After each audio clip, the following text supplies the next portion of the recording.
you ever noticed that not many people seem to live in Greenland? In fact, some folks out there might think Greenland is one of those places that only exists on maps in a classroom. But trust me, it's very real. It also happens to be the biggest island on the planet if you don't count continents themselves. And yet, it has fewer residents than most medium-sized towns elsewhere. Greenland covers over 2 million square kilometers, which is about 836,000 square miles. That's huge, bigger than most countries. But only around 56,000 people call it home, which is a population smaller than many small cities. In comparison, Iceland, Greenland's close neighbor, covers about 103,000 square kilometers and is home to a population approximately 6.5 times the size of Greenland's. Let me say that again. Greenland is 20 times bigger than Iceland, but Iceland has nearly 7 times the population. To put that in perspective, Greenland isn't just big, it's massive. Greenland is larger than about 190 countries out of the 195 recognized sovereign states. It absolutely dwarfs smaller nations, especially in Europe, Africa, and Oceania. For example, Greenland is over 50 times the size of the United Kingdom and more than 14 times bigger than Japan. So given its colossal size, why does this vast land have a population smaller than most medium-sized towns? Why does such an enormous piece of real estate remain largely empty? It hasn't had a nuclear meltdown, and it isn't some toxic wasteland. And sure, it's cold, like really cold. We're talking average temps of negative 16.3 degrees Celsius in February and a balmy 5.6 degrees Celsius in July. But let's be real, there are colder places with people toughing it out. Ever heard of Oymyakon, Russia? Winters there hit an average of negative 50 degrees Celsius. And yet, people still live there. So it's not just the cold keeping Greenland so empty. By many accounts, Greenland is actually a wonderful place. The people are friendly, the seafood is fresh, and the scenery is breathtaking. Still, most of it remains empty. In the spirit of curiosity, let's look at why nobody lives in Greenland. Keeping in mind, of course, that about 56,000 people do live there, and they proudly call themselves Greenlanders. So, let's dive in.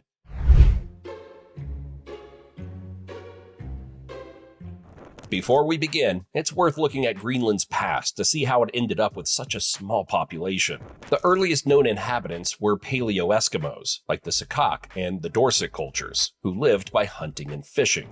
Around 1000 CE, the Thule people, ancestors of today's Inuit, arrived, bringing dog sleds, umiaks, large-skin boats, and advanced hunting methods. They adapted well to the cold. Around the same time, Norse settlers arrived, led by Eric the Red, who famously named the island Greenland to attract colonists, a marketing trick centuries before modern advertising. For a while, these Norse communities thrived along the southwestern coast, but by the 15th century, they vanished. Many historians blame the Little Ice Age, a period of cooler global temperatures that likely hurt their farming. Others point to possible conflicts with the Inuit, or isolation from Europe. Greenland eventually came under Danish rule. In the 18th century, Denmark established more formal control through missions, trading posts, and later a colonial administration. Over time, Greenland gained more autonomy. In 1979, it got home rule. And in 2009, self-government, which expanded powers over resource management and recognized Greenlanders as a distinct people. Still, Denmark retains control over foreign affairs, defense, and monetary policy, and provides an annual grant to support Greenland's economy. Given its long history, Greenland's small population is not a new phenomenon. It's been mostly small settlements of Inuit groups and, for a time, some Norse communities. The environment and isolation have always discouraged mass migration. When you think about Greenland, you probably picture ice, lots of it, and that's definitely not just a rumor.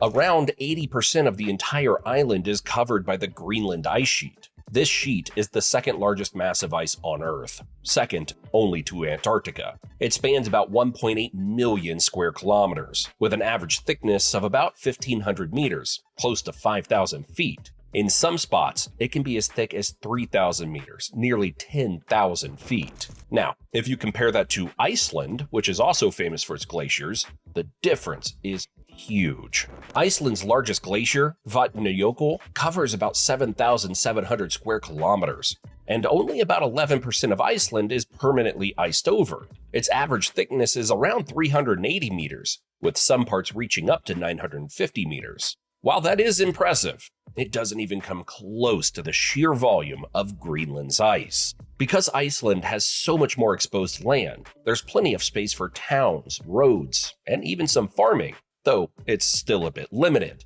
unlike Greenland, where open land is more of a rare sight. Back in Greenland, building a house on top of miles of ice isn't really an option. The central part of the island, covered by thick ice sheets, is completely inaccessible for settlement. Instead, people live along the coastlines, where the land is mostly rock or covered in permafrost. Located on the western coast of Greenland, about 350 kilometers, 220 miles north of the Arctic Circle, Ilulissat shows how buildings are adapted to these conditions. Homes are often built on stilts to keep the heat from the buildings from melting the ground underneath. This design is essential for stability, as melting permafrost can cause structures to shift or collapse. Similar techniques are used in other Arctic regions, like Norilsk, Russia, where buildings are constructed with special foundations to prevent them from sinking as the ground thaws. These solutions show how engineering has to adapt to extreme Arctic conditions. However, Greenland's massive ice sheet and rugged terrain make large-scale development very challenging, keeping most of the island's interior and most of its coast sparsely populated. No wonder the population density is only about 0.03 people per square kilometer, practically a ghost town.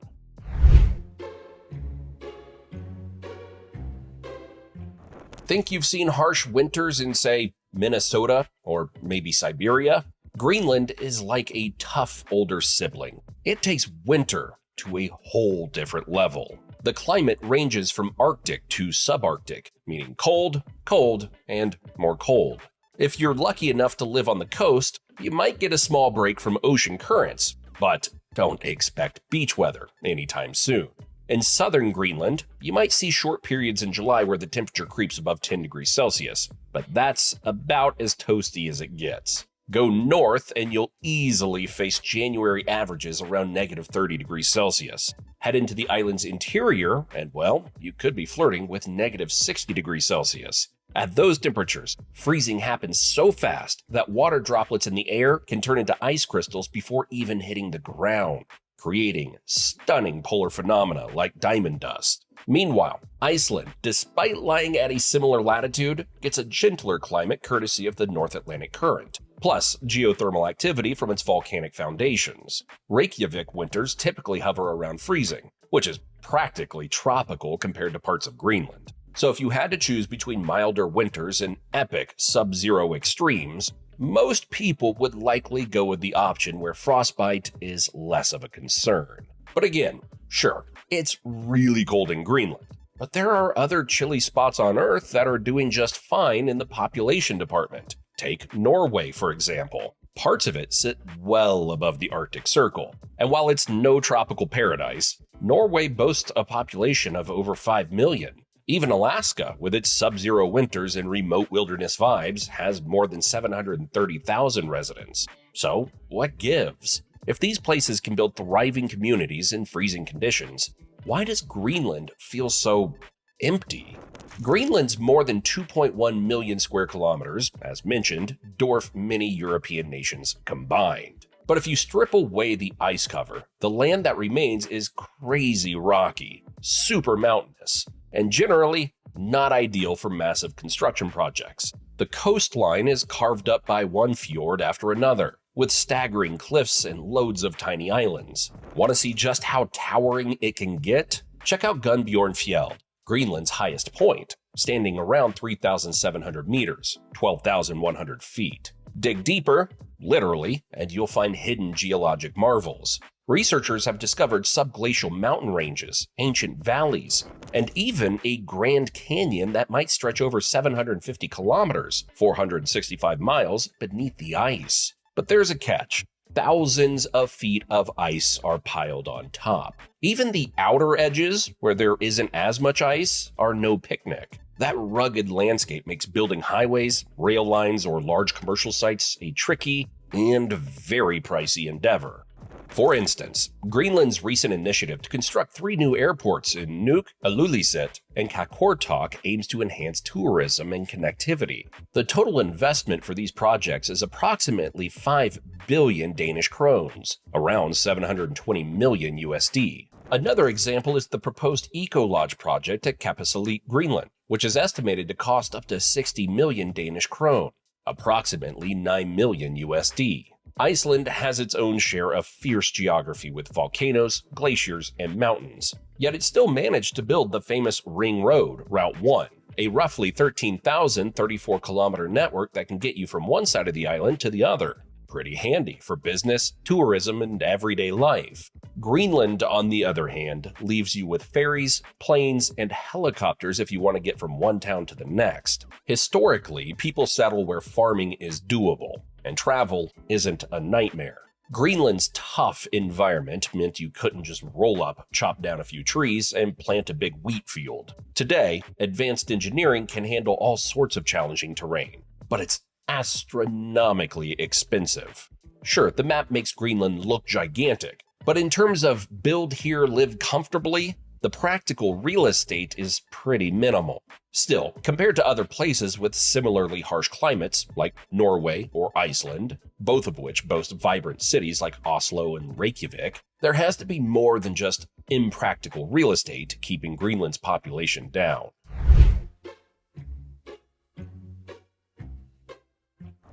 Greenland's high latitude means it experiences extreme variations in daylight throughout the year. In the depths of winter, many parts of Greenland see very little sunlight. Some areas in the far north get polar night, where the sun doesn't rise for weeks. On the flip side, in the summer, you can get the midnight sun, where it never really gets dark. Now, this might sound exciting at first. Yay, sunshine all day in the summer. But those summer temperatures are not exactly tropical. Along the coast, the warmest days hover between 0 degrees Celsius and 10 degrees Celsius. So, while you might get excited about the idea of non-stop daylight, you're still going to want a jacket. Always. Now, this also means that winter can feel like it lasts forever, with endless darkness and freezing conditions. That's hard on the human body and mind. People can develop seasonal affective disorder, SAD, from the lack of daylight. Modern technology can help us cope with seasonal darkness by providing electric lights and heating, but it's still a pretty big factor in daily life. If you have a choice between mild winters with more balanced daylight and a place like Greenland, many people choose the milder option. This preference contributes to Greenland's low population. Some folks, of course, find the long winter nights cozy and the midnight sun enchanting. But let's be honest, most newcomers find it jarring and may not stick around for the long haul. However, other places with similar daylight extremes have way more people. Take northern Norway, for example. Tromsø, often called the gateway to the Arctic, experiences months of polar night in winter and 24/7 daylight in summer, just like parts of Greenland.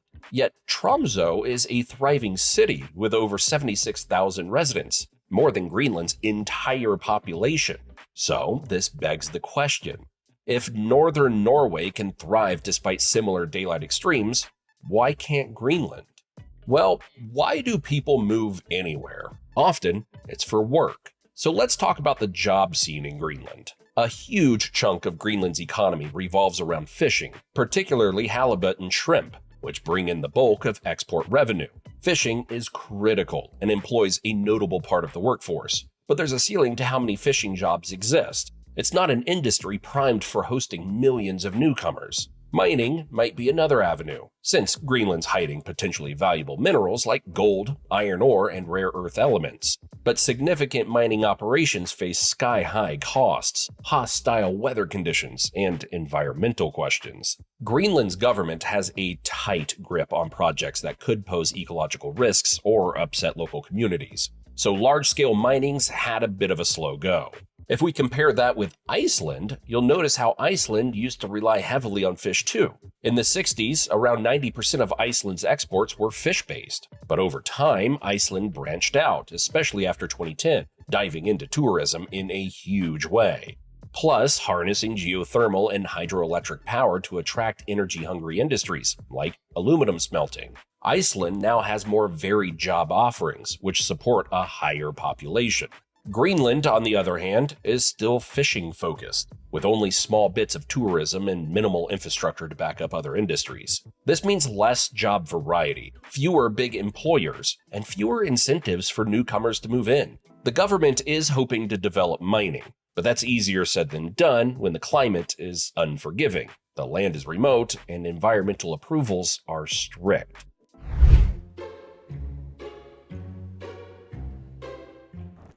People generally need more than just fish to survive. Most communities throughout history have relied on planting crops or raising animals. Unfortunately, farming in Greenland is almost non-existent. As we know, roughly 80% of the island is smothered in ice, and a big chunk of what's ice-free is mountainous, rocky, or locked under permafrost. As of 2022, only about 0.59% of Greenland is used for agricultural purposes, and effectively 0% is truly arable farmland. That's tiny enough to be a rounding error. Why can't you just clear a patch and plant some corn? Even if there isn't ice on top, the soil can be shallow, nutrient poor, and get hammered by bitter cold, not to mention extremely short summers. Greenlandic communities rely heavily on imported food from Europe and North America. A handful of people do raise sheep or grow hardy vegetables like potatoes, turnips, or anything tough enough to handle a brief summer in southern Greenland, but large-scale agriculture, not really in the cards. Meanwhile, Iceland has its own farming challenges, but fares better thanks to geothermal energy. Icelandic farmers use geothermal heat to power greenhouses, growing vegetables like tomatoes, cucumbers, and greens year-round. They even dabble in fruits. Add some pasture land for sheep and cows, and you've got Iceland's famous lamb and dairy products. Sure, they rely on imports, but they can produce a lot more at home than Greenland can dream of. Greenland, unfortunately, can't take the same geothermal shortcut. Why? Because the island's geothermal heat flow is surprisingly low. Greenland's geothermal heat flow ranges from 40 to 200 milliwatts per square meter, a measurement of power density, such as the intensity of UV radiation or electromagnetic radiation. For comparison, Iceland has a heat flow range of 200 to 500 plus milliwatts per square meter. This is because Iceland is located on a tectonic hotspot and sits astride the mid-Atlantic ridge, which produces much higher geothermal activity. Greenland has one of the lowest geothermal heat flows in the world, making large-scale geothermal energy extraction a no-go. There's a bit of a silver lining, though. Coastal areas that have only recently emerged from the ocean, thanks to retreating ice, show higher heat flow. These spots might allow for small-scale geothermal energy projects, but they're the exception, not the rule. For modern corporations or family farmers scoping out new land, Greenland isn't exactly calling their name. Hunting, fishing, and relying on imports have always been the backbone of survival here, and that doesn't look likely to change anytime soon. But even if someone did want to try their luck in Greenland, they'd face another huge challenge: getting around. Ever take a road trip between cities in your home country? Probably yes. Try that in Greenland. The place is so crisscrossed by fjords, mountains, and ice that roads between towns are almost non-existent. Indeed, there are no highways linking Greenland's communities. A short gravel road connects Kangallenagut and the old Ivotut mining area, but that's it. Everything else? You're hopping on planes, helicopters, boats, or in some parts, dog sleds and snowmobiles. Greenland has about 13 civil airports and close to 47 helipads, many with runways too short for big jets. Historically, Kangerlussuaq Airport was the main international entry point. But Nuuk's newly expanded international airport, opened in late 2024, might change that. Coastal ferries are also an option, although they're not exactly speedy. Some round trips can take around 80 hours. Imagine a grocery run that drags on for days. All this impacts daily life. Need building materials? Expect them to arrive by boat or plane, which jacks up the price. Want fresh produce? Same story. High shipping costs translate to expensive goods on store shelves. Communications in Greenland are also a work in progress. Tusas, formerly Tele Greenland, provides phone and internet through a mix of submarine cables, satellites, and digital radio. The Greenland Connect submarine cable is a big deal, linking the island to Canada and Iceland, but many remote settlements still rely on satellites. So the internet can be slow or pricey, and not everyone has Netflix-ready bandwidth. With these hurdles in place, you don't see big corporations rushing to open factories or office parks. Daily life is more expensive and more isolated. That's enough to deter huge waves of new arrivals. And speaking of expensive, let's talk about the cost of living in Greenland.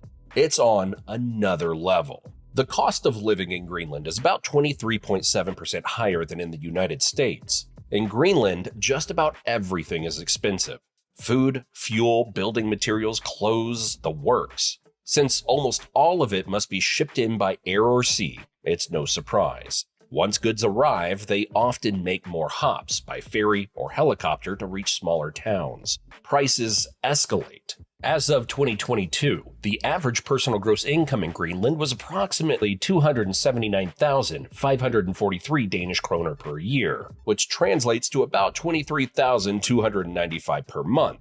For context, 279,543,000 Danish kroner is roughly equivalent to 38,500 USD per year, and 431,553 Danish kroner is about 60,000 USD per year.